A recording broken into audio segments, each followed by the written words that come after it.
Doctor Santosh Kumar बल, principle of Santosh institute of pharmaceutical education and research. जातीय pharmacy सप्ताह आम अनुष्ठान में पालित होती। खाली आम गोटे साइलेंट रैली करूँ।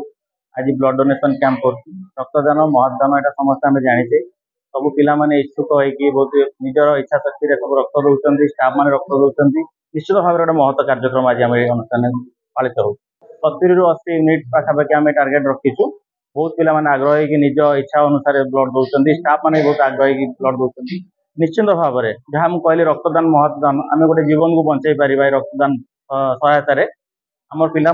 धन्यवाद देवी सार मान धन्यवाद देवी स्टाफ मान धन्यवाद देवी जो मैंने रक्तदान आज कर सुबीर मित्र कन्वेनर जातीय फार्मासी सप्ताह जो अनुष्ठित होची हमर साइपर कॉलेज रे आज आम जो ब्लड डोनेशन कैंप आयोजन करूँ। तो यार मुख्य उद्देश्य होची आम पिला भितर उत्साह सृष्टि करवा एवं निज को ब्लड डोनर हिसाब रे से समाज आगे कहीपर एवं जो रक्तहीनतार जो रोगी माने शिकार होती किसी सेवा आम रक्त द्वारा से किसी सेवा बा उपकृत हो पारे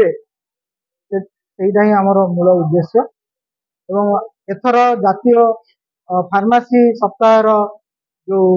थीम एथर अच्छी फार्मासिस्ट एडवोकेट इन वैक्सीनेशन ता उपरे मध्य आमे कार्यक्रम रखीचु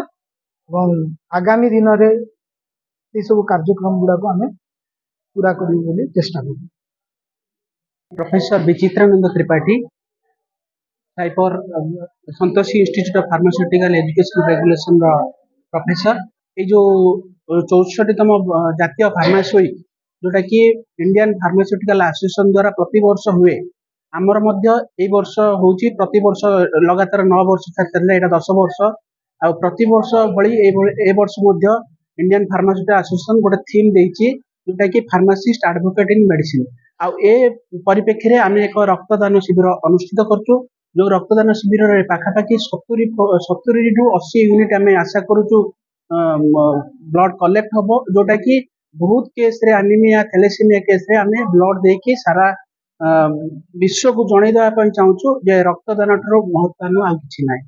बर्तमान सुधा रेजिस्ट्रेशन 68 हो सारा आम आशा करूँ 85 to 90। मो ना हूँ रोशन स्वयं साइपर कॉलेज रे पढ़ुचे ब्लड डोनेशन कैंप पिला माने तो अच्छा ब्लड दवा को बहुत भल लगे ब्लड दौरान ब्लड दवा भी गोटे भल मैंने बॉडी ब्लड देले रिकवर भी हो पार भल ब्लड हो पार ब्लड प्यूरीफाई भी हो पार ब्लड तुम कौच ब्लड प्यूरीफाई भी हो पार मोर आगुरी ब्लड बहुत थर मो तरफ धन्यवाद।